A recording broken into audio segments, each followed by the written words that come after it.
The thing about humans is that nobody warned us properly.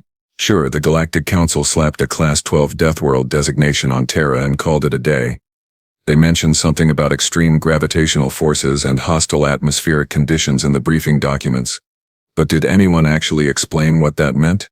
No. Did anyone tell us that these bipedal meatbags were essentially walking disasters wrapped in soft, deceptive skin? Absolutely not. My name is Vex and I'm what you'd call a Kalteran. We're big, blue, four-armed, and until about 10 seconds ago I thought I was the toughest thing in Xenobiology for— Let me set the scene for you. It's third rotation, midweek, at the Andromeda Sector Academy for Advanced Lifeforms. The classroom smells like a mixture of recycled air, synthetic learning paste, and the faint odor of Glornak's lunch, which I'm 70% sure is still alive. Professor Quinn, a floating jellyfish creature with approximately zero patience, is droning on about carbon-based respiratory systems. I'm bored. Magnificently, cosmically bored. So naturally, I do what any self-respecting academy bully does when faced with crushing boredom.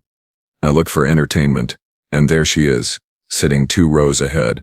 The human girl, the only one in our section. Her name is Riley Vance, and she's small, laughably small, maybe 5.5 feet tall, tops. She has this reddish-brown hair tied back in what humans call a ponytail, and she's hunched over her datapad actually taking notes.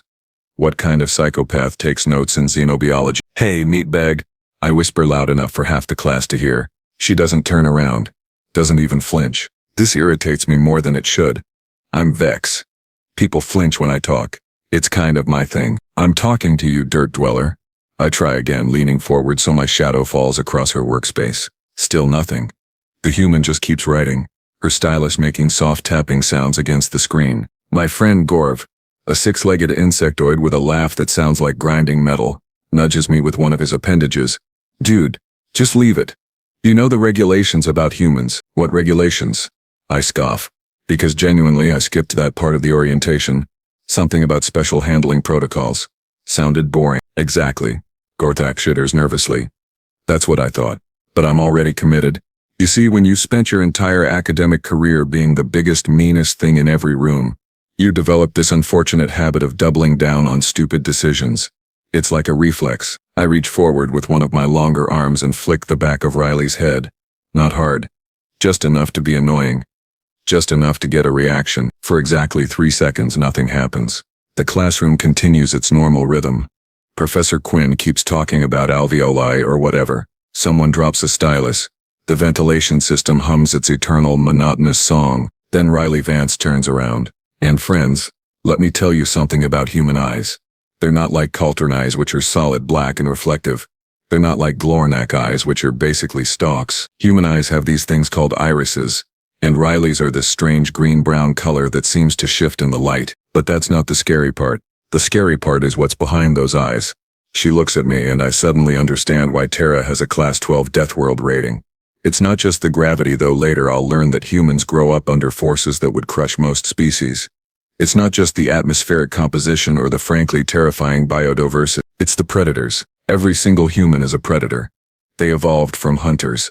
Their eyes face forward, built for tracking prey. Their teeth, even those flat-looking ones, are designed for tearing. And somewhere in their DNA is the genetic memory of 10,000 years of being the scariest thing in their environment. Did you just touch me? Riley asks, and her voice is quiet. Too quiet. This should have been my first warning. When a human goes quiet, you run. But I don't know this yet. Yeah, so what? I say, because I'm an idiot. What are you going to do about it, little human? Riley stands up. She's wearing the standard academy jumpsuit, which on her looks almost comically oversized. She probably weighs, what, maybe 140 pounds? I'm pushing 380 easy. I have 4 arms to her 2. I have natural armor plating that can withstand small arms fire. She has absolutely none of these advantages. And yet, sit down, Miss Vance, Professor Quinn calls out, finally noticing the disturbance. Mr. Vex, return to your station immediately. Neither of us moves. You get one chance to apologize, Riley says, and there's something in her tone that makes my secondary nervous system start firing warning signals. Gorthace is pulling on my lower arm now. Dude, seriously. Apologize, but I'm in too deep. Half the class is watching. If I back down now, I'll never hear the end of it. Make me. I sneer, standing up to my full height of 7 feet 2 inches. Riley tilts her head slightly. like she's calculating something. Then she says with what I can only describe as professional courtesy, "Okay, what happens next takes approximately 10 seconds, but my memory has stretched it into this horrible, crystal-clear, slow-motion nightmare that I replay every time I close my eyes." Riley moves. Humans, I will later learn, have these things called fast-twitch muscle fibers that allow for explosive movements. They also have an endocrine system that can dump massive amounts of adrenaline into their bloodstream, temporarily overriding pain responses and dramatically increasing strength and speed. Riley closes the distance between us in less time than it takes me to process that she's moving. Her small fist, and I cannot stress enough how small it looks, comes up in a tight arc and connects with the underside of my jaw. The physics of this shouldn't work. She's tiny. I outweigh her by more than double. I have a reinforced skeletal structure, but humans evolved on a planet where the gravity is roughly 1.3 times standard galactic norm. Every movement they make, every gesture, every step is powered by muscles that developed in a constant struggle against a force trying to drag them down. When a human throws a punch on a station with standard 1.0 gravity, they're essentially operating at 30% of their normal capacity. My head snaps back so hard I hear my neck vertebrae pop. Stars explode across my vision. I taste blood, which is weird because I didn't even know Kalterans could taste their own blood. I'm stumbling backward, arms windmilling comically, when Riley's foot comes up. She pivots on her left leg, uses her right for a kick that catches me square in the middle torso. And I'm flying, actually flying, through the air, like I weigh nothing. I hit the back wall of the classroom with enough force to crack the duraplast. Several datapad displays flicker and die. Someone screams. It might be me. The entire room has gone silent except for the emergency klaxons that are now blaring because apparently the wall damage triggered some kind of safety protocol. I slide down to the floor, landing in an undignified heap of limbs, trying to figure out if I still have all my teeth. Riley is standing in the middle of the classroom, breathing slightly harder than normal, but otherwise looking completely composed. She adjusts her ponytail. "Anyone else want to touch me without permission?" she asks the room at large. The silence is deafening. Professor Quinn, who has now inflated to roughly twice their normal size in what I assume is either alarm or possibly excitement, floats down to Riley's level. "Miss Vance, that was highly inappropriate. He touched me first," Riley points out reasonably. "Nevertheless, violence is not tolerated in this institution. Then you should probably update your anti-harassment policies," Riley says, and there's steel in her voice now. "Because where I come from, unwanted physical contact is assault, and I have every right to defend myself." She turns to look at me, still crumpled against the wall, and I flinch. Actually flinch. "You okay?" she asks. And the crazy thing is, she sounds genuinely concerned. I manage a weak nod, mostly because my jaw doesn't seem to be working properly. "Good," Riley says. She gathers her datapad and stylus. "I'll be in the medical bay if anyone needs me. I think I might have bruised my knuckles." And just like that, she walks out of the classroom, leaving behind 37 stunned students, one deflating professor, and me, Vex the supposedly tough Kalteran, who just got absolutely demolished by a creature that weighs less than some species' house pets. Gorthyris crawls over to me, all 6 legs moving in that nervous skittering pattern. "Dude, I tried to warn you. You didn't warn me hard enough." I mumble through what I'm pretty sure is a broken mandible. "To be fair," Gorthy says, helping me stand, "nobody really can. Humans are just like that. They seem soft and small right up until they're rearranging your facial structure." The medical officer, a kindly Zentari named Paz, meets us at the door to the bay with a medical scanner and an expression that suggests this is not their first time dealing with human-related injuries. "Let me guess," Paz says, not even bothering to look up from their scanner. "You touched a human without permission." "How did you know?" "Because I've treated 47 similar cases this semester alone. You'd think word would spread, but no." Paz sighs, running the scanner over my face. 3 fractured jaw plates, severe bruising, mild concussion, and what appears to be wounded pride. The last one I can't fix. "Is she okay?" I ask, because despite everything, I'm genuinely worried I might have hurt her somehow. Az laughs. Actually laughs. "The human, she's fine. Bruised knuckle, like she said. I gave her an ice pack and she went back to class. They're remarkably durable. Humans. Something about evolving on a planet actively trying to kill them for millions of years." As Paz works on realigning my jaw plates, which hurts worse than getting punched did, I have a lot of time to think about my life choices. The thing is, I'm not a bad person. I'm really not. I'm just a kid who got too big too fast and learned that being intimidating was easier than being interesting. And now I've learned a valuable lesson about making assumptions based on size and appearance. Also, Humans are terrifying, and I will never ever touch one without explicit permission again. She's going to accept my apology, right? I ask Paz through my newly reconstructed jaw. Paz pats me gently on the shoulder. Kid, humans are surprisingly forgiving creatures.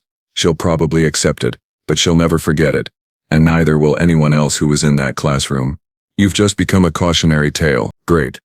Just great. Tomorrow, I'm going to find Riley Vance and give her the most sincere apology of my entire life. Tonight, I'm going to lie in my bunk and contemplate all the choices that led me to this moment.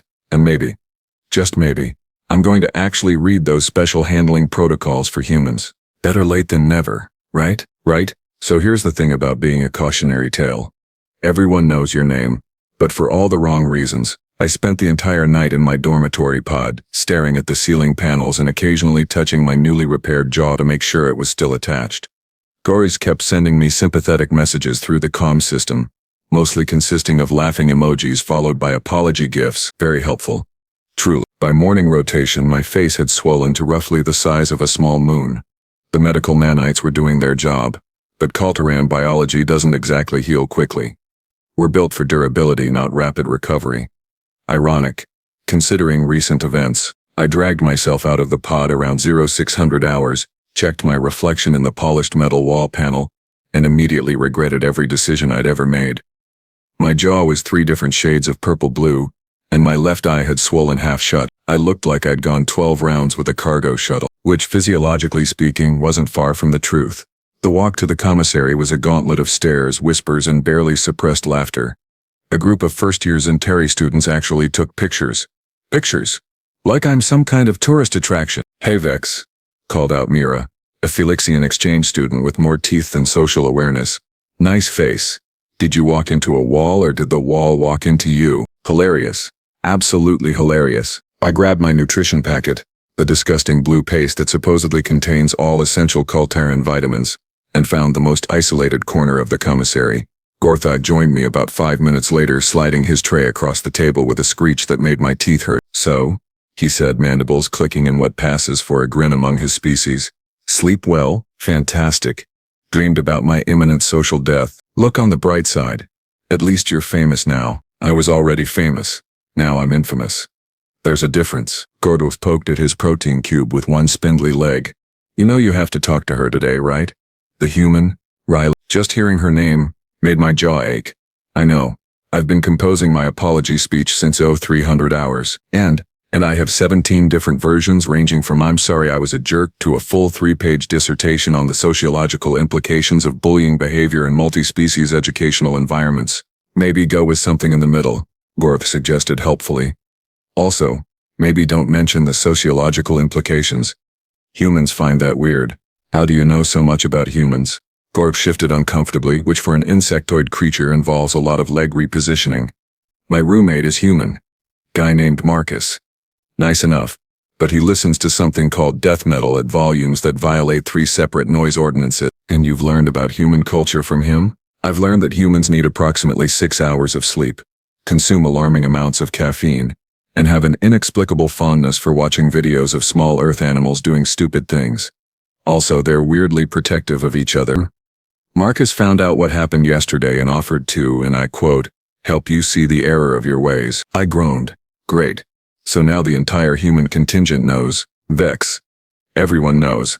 It's the most exciting thing to happen all semester. Someone started a betting pool on whether you'll survive the apology. People are betting on my survival. Current odds are 3-1 in your favor. I put down 20 credits on you living. Don't let me down. After breakfast, which I mostly pushed around my tray because chewing was still an adventure in pain management, I made my way to Xenobiology 401. Early. Very early. The classroom was empty except for the cleaning drones which beeped disapprovingly at me as they repaired the wall I'd inadvertently destroyed with my body. Sorry, drones. My bad. I sat at my usual station and waited. And waited. Students started filtering in around 0830, each one doing a double take when they saw me, followed by hurried whispers to their neighbors. By 0845 the room was buzzing with conversation, none of which I could hear clearly but all of which I knew was about me. Then, at exactly 0850 Riley Vance walked through the door. She looked completely normal. Same ponytail, same oversized academy jumpsuit, same focused expression. She had a small bandage wrapped around the knuckles of her right hand, but otherwise showed zero signs of yesterday's altercation. Meanwhile, I looked like I'd been used as a test dummy for gravitational stress experiments. Riley made her way to her usual seat without looking at me. She set down her datapad, pulled out her stylus, and started reviewing notes from the previous lesson like nothing had happened. This was it. This was my moment. I stood up, wobbled slightly because apparently my equilibrium was still recalibrating, and made my way down to her row. Every eye in the classroom followed me. Someone whispered, "Oh man, here we go." "Riley?" My voice came out rougher than intended, partly from nervousness and partly from the whole jaw reconstruction situation. She looked up and those strange green-brown eyes locked onto mine. No hostility, no satisfaction, just calm assessment. "Vex," she acknowledged. "I need to apologize." The words came out in a rush. "For yesterday, for touching you without permission, for being a complete jerk, for thinking I could intimidate you just because you're smaller than me, for not taking the time to understand that humans are, well, humans, and that physical size doesn't determine strength or capability or worth, for being the kind of person who thought bullying was acceptable behavior, for everything." The classroom had gone completely silent. Even the cleaning drones had stopped beeping. Riley studied me for a long moment. Then she did something completely unexpected. She smiled. Not a smirk. Not a triumphant grin. Just a genuine, warm smile. "Apology accepted," she said simply. "Just like that? Just like that." She gestured to the empty seat next to her. "Want to sit?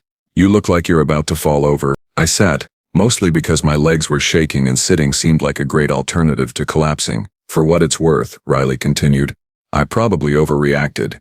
Could have just told a professor instead of, you know."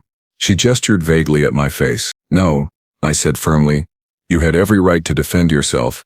I crossed a line. Multiple lines. Possibly an entire border. Riley laughed. Actually laughed. It was a nice sound, musical and genuine. "Okay, we're both sorry." "Fresh." She extended her hand. The human gesture for agreement. For peace. I stared at it for a second, remembering what that hand had done to my face. Then I carefully, very carefully, took it in one of mine. Her grip was firm but not aggressive. Her skin was warm, warmer than Kalteran skin, which makes sense given human metabolic rates. We shook once, and then she released. "So," Riley said, turning back to her datapad, "did you actually understand anything from yesterday's lecture? Or were you too busy being a menace?" "Honestly, I understood nothing. I never understand anything in this class. Yeah, Quinn's teaching style is rough. Too much theory, not enough practical application. I've been making supplementary notes. Want me to share them?" I blinked. All four eyes. "You'd do that?" "After Vex, you apologized. You meant it. And everyone deserves help when they're struggling." She tapped her datapad and mine pinged with an incoming file transfer. "Besides, humans believe in second chances.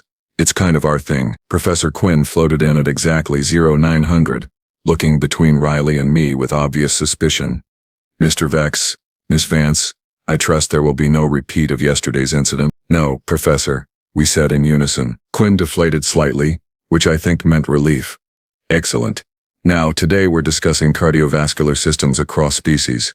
Mr. Vex, since you're sitting up front now, perhaps you'd like to start by describing Kalteran's circulatory function." I opened my mouth, realized I had no idea, and looked helplessly at Riley. She leaned over slightly and whispered, "Four-chambered, dual-pump system, hemocyanin-based." "Four-chambered, dual-pump system, hemocyanin-based," I repeated to Quinn. "Correct. And the primary difference from human circulation," Riley whispered again. "Humans use hemoglobin, iron-based, more efficient oxygen transport." I relayed this information and Quinn looked genuinely impressed. "Very good, Mr. Vex. Perhaps yesterday's lesson was more effective than I thought." After class, as we gathered our materials, Gore scuttled over with several of his legs doing that excited tapping thing. "Dude, you're alive. I won the bet." "You bet on whether I'd survive talking to Riley?" "Everyone bet. It was a whole thing." Gore returned to Riley. "No offense. None taken," Riley said cheerfully. "Though I should mention I'm not actually that scary. I just react poorly to being touched without consent." "She broke my jaw with one punch," I pointed out. "In fairness, your jaw was in the way of my fist. Physics did the rest." A small crowd had gathered around us now, including Marcus, the human Gorth had mentioned. He was taller than Riley, broader in the shoulders, with dark skin and an expression that suggested he was constantly amused by the universe. "So you're the famous Vex," Marcus said, looking me up and down. "Nice face, man. Very abstract. Very modern art. Thanks. It hurts, I bet. Riley's got a mean right hook. She boxes back home. Boxes? Human combat sport, Riley explained. Highly regulated punching. It's fun. Your species considers punching recreational? Oh, you have no idea. Marcus laughed. We have entire sports based around hitting each other, chasing balls, throwing things, lifting heavy objects, and running long distances for no apparent reason. We're weird like that. Over the next few weeks, something strange happened. Riley and I became friends. Actual friends. She helped me with Xenobiology, I helped her with advanced mathematics, which apparently humans find challenging despite being terrifyingly good at applied physics when punching is involved. I also started learning about human culture. Not from dry academic texts, but from lived experience.